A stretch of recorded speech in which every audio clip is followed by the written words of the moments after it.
So once there was a boy who lived with his family on a farm, and they had a beautiful dog. And every day in the spring and summer, the boy would take the dog down to the pond and practice with him for hours retrieving various items.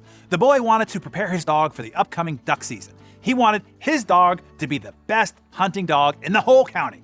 As the fall and winter months rolled in, so did duck season. The boy and his well-trained dog were eager to be at their regular spot down at the pond near their house. Only a few minutes passed before the two heard the first group of ducks flying overhead. The boy slowly raised his gun and shot 3 times before hitting a duck, which landed in the center of the pond. When the boy signaled his dog to retrieve the dog charged through the duck blind and through the bushes towards the pond. However, instead of swimming in the water like he had practiced so many times, the dog walked on top of the water surface, retrieved the duck, and returned it to the boy. The boy was astonished. His dog had an amazing ability to walk on water. It was like magic. The boy knew nobody would ever believe him if he told them. He knew he had to get somebody else down there to see this incredible phenomenon for themselves. The boy went to a nearby farmer's house and asked to hunt with him the following day. The neighbor agreed and met up with the boy at his regular spot down by the pond the following morning. The pair patiently waited for a group of ducks to fly overhead, and soon enough, they heard them coming. The boy told the neighbor to go ahead and take the first shot, which the neighbor did, hitting a duck. Just as the day before, the boy signaled to his dog to fetch the duck, and miraculously, the dog walked on the water again to retrieve the duck and back. The boy was bursting with pride and could hardly contain himself when he asked his neighbor, "Did you see that? What do you think?" The neighbor responded, "Well, I wasn't going to say anything, but evidently your dog doesn't even know how to swim." The boy sat in disbelief as his neighbor pointed out a potential flaw of the dog. Rather than recognizing what he just saw the dog do was miraculous.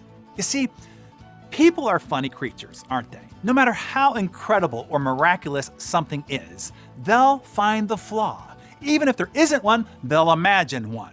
I've told you about the dream house that I had in Tiburon, California, up in the Bay Area of San Francisco, and how proud I was to finally show my dad.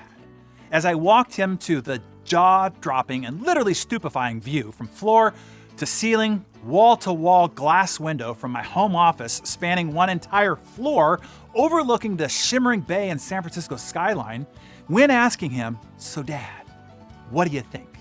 His first reaction was, "Look, there's a crack in the ceiling in the corner." I too, a boy, sat in disbelief, heartbroken.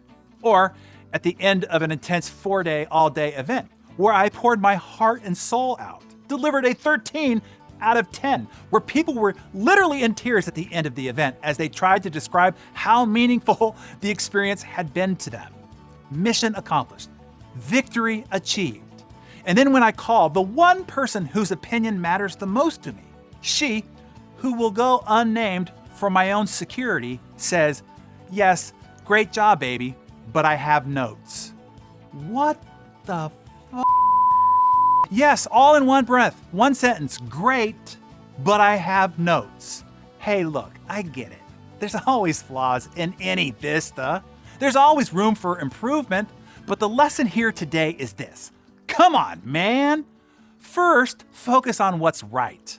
Focus first on what is miraculous, what is spectacular. Focus first on the incredible job. Then later, after the initial request for response, maybe even at a different time altogether, after the celebration of success, ask if your opinion or additional insight is desired. And if it is, then yeah, go ahead and express your view, point out the crack if you must, hand over your notes for improvement if you must, but don't rain on the victory parade, man. Just know, pointing out what is wrong, pointing out somebody's shortcomings, pointing out the flaw doesn't make you smart or wise or the superior person, which is why people do it. It just makes you, well, mean and kind of douchey. And also know, we all have a tendency to do this. Me too. It's a natural human compulsion to find the flaw, to look for and find what's wrong. But let's not do that. At least, let's not do it at first. Can we come to that agreement here this morning? First, let's point out what's great. What is awe-inspiring and miraculous? What was done well? First, let's celebrate the victory, and then later, review for improvement.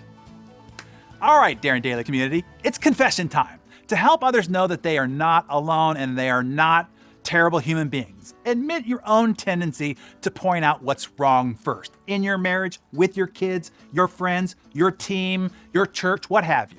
Tell us with who and typically with what. This will help you with your own self-awareness as well. And then tell us your resolve to be better. And I look forward to reading your comments below.